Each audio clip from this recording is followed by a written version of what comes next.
of Mombasa. In line with this, everything that we do shall be and shall have proper foundation in the law and the Constitution, prioritizes outlined in my manifesto. I shall be presenting to this Honorable Assembly a series of bills for your kind consideration. Mr. Speaker, sir, this Honorable House is aware that I put in place a rapid results initiative as soon as I took office, with the intention of delivering some quick wins for the general public, even as we work on our medium-term and long-term plans. I am pleased to report to this Honorable House that since taking office just over a month ago, we have taken critical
and startups will flock to us because of our new proposed policies to zone levies in Mombasa. We will bring down the cost of licensing for tuk-tuks, public service vehicles, and startup businesses, while making the process digital, transparent, and devoid of human interaction that may occasion corrupt practices. Mr. Speaker, sir, this Honorable House has seen the effort that have gone into cleaning up our environment. We have successfully cleaned and closed illegal dam sites in Manyimbo, VOK, and Kadongo. And we will not stop there. This work, led by my able deputy, Francis Thoya, shall continue until every illegal dump site in Mombasa is gone. And the way they say it, Magufuli is back. And he has my full support to ensure that Mombasa is kept clean. Illegal dumping and littering will be dealt with harshly.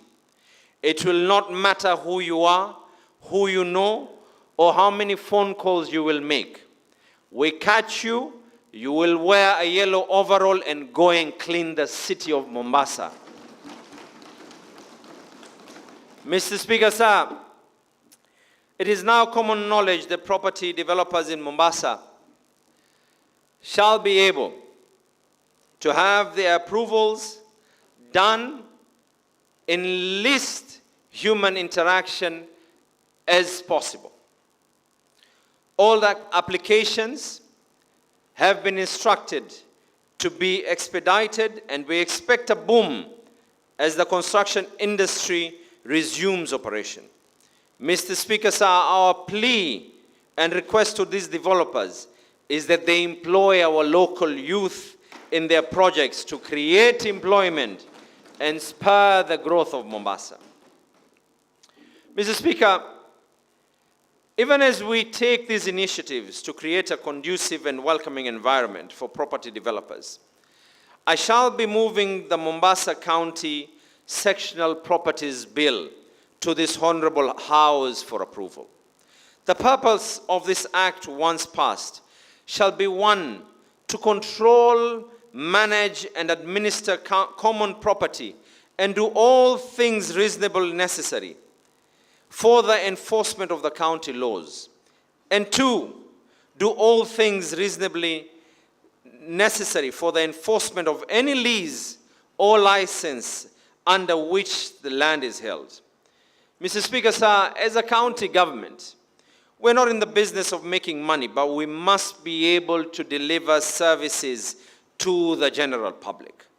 Our people expect good roads. Our people expect water. And our people expect a functioning water system, a functioning sewer system, street lighting, and other services. In order to meet this expectation, we need everybody to pay their fair share. It is not proper that the obligations of a single dwelling household are the same as those of a skyscraper. This Act, when passed, is not meant to be oppressive, but rather is designed to level the playing field. Mr. Speaker, sir, in addition to this, last week my government kicked off the process of waiving accrued clamping fees, market license penalties that have prevented our people from engaging in productive economic activities. It is our hope that these measures will work towards encouraging trade and investment in Mombasa. I wish to declare today to the big manufacturer as well as the small mama mboga, Mombasa is open for business. Mr. Speaker, sir, in addition to the above, each and every city county is thinking long and hard of additional initiatives that can help give a competitive edge and open up a local microeconomy. For us here in Mombasa, my government shall be presenting to this Honorable House the Mombasa County Transport Bill for your wise consideration. The purpose of this bill is to, one, promote more usage of non-motorized transport within Mombasa County, two, reduce air pollution within Mombasa County, and three, reduce and control congestion within some parts of Mombasa. With functioning and orderly mass public transport in places, we will facilitate the movement of goods and services into and out of, as well within the county of Mombasa. Mr. Speaker, sir, It is hoped that through this effort, we will make Mombasa a better place to live for our residents, and that tourists will once again flock in numbers because of the pleasant standards of living and environment on offer. It is my intention to further strengthen programs to improve life in Mombasa through the Mombasa County Climate Change Fund Bill. The purpose of this act, once passed, will be to finance a climate change program, initiate and coordinate climate change adaptation and mitigation activities at community levels. As a county, Mombasa must ready itself for the challenges of the future. Climate change is a looming threat all over the world, and we must do our part as the leaders of today to safeguard tomorrow for future generations. Mr. Speaker, sir, our level 5 hospital, the Coast General Teaching and Referral Hospital, offers services beyond just the coastal region. Our services reach to the counties of Ukambani and even further.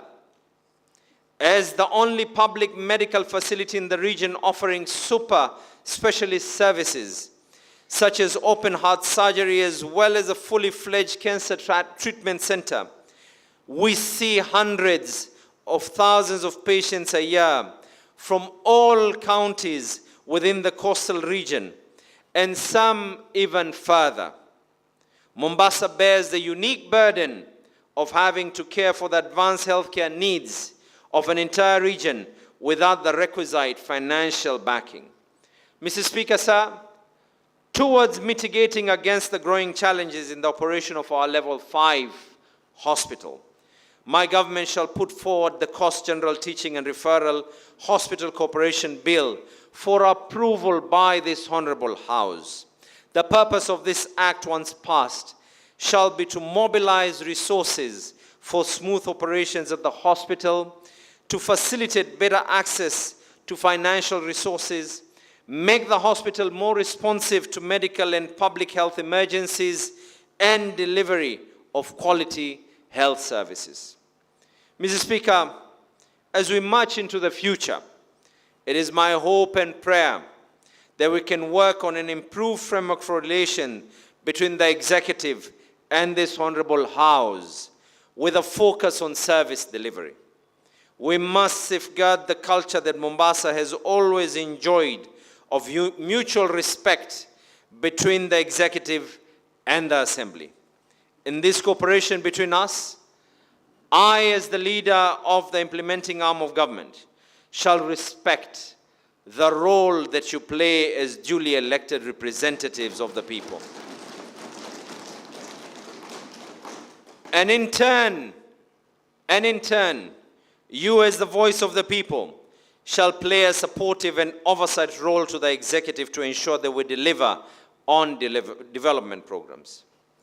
Mr. Speaker, it is in light of this the importance of this relationship, and whatever I say I know will create some smiles, but it is in light of this that I have instructed the Office of the County Attorney to explore a legal framework to set up the Mombasa County Ward. It has been scuttled by court action after court action, all the way to the Supreme Court, an action that has equally affected constituencies. However, we will not be deterred, and I want to assure this Honorable House that we are working to find a legal and appropriate way of making the Ward Development Fund a reality for our people. Mr. Speaker, sir, in closing, it is my humble submission that the next 5 years herald a fresh opportunity. We have opened a new page. It is a new dawn, mwanzo mpya, full of hope, full of promise, and we must seize the day. At this juncture, in the line with the responsibility assigned to me by the Constitution of Kenya and the County Government Act of 2012, it is my distinct honor and pleasure to declare this House officially opened. God bless our Speaker. God bless our honorable members of the County Assembly. God bless Mombasa, and God bless Kenya. Amen. Asanteni sana.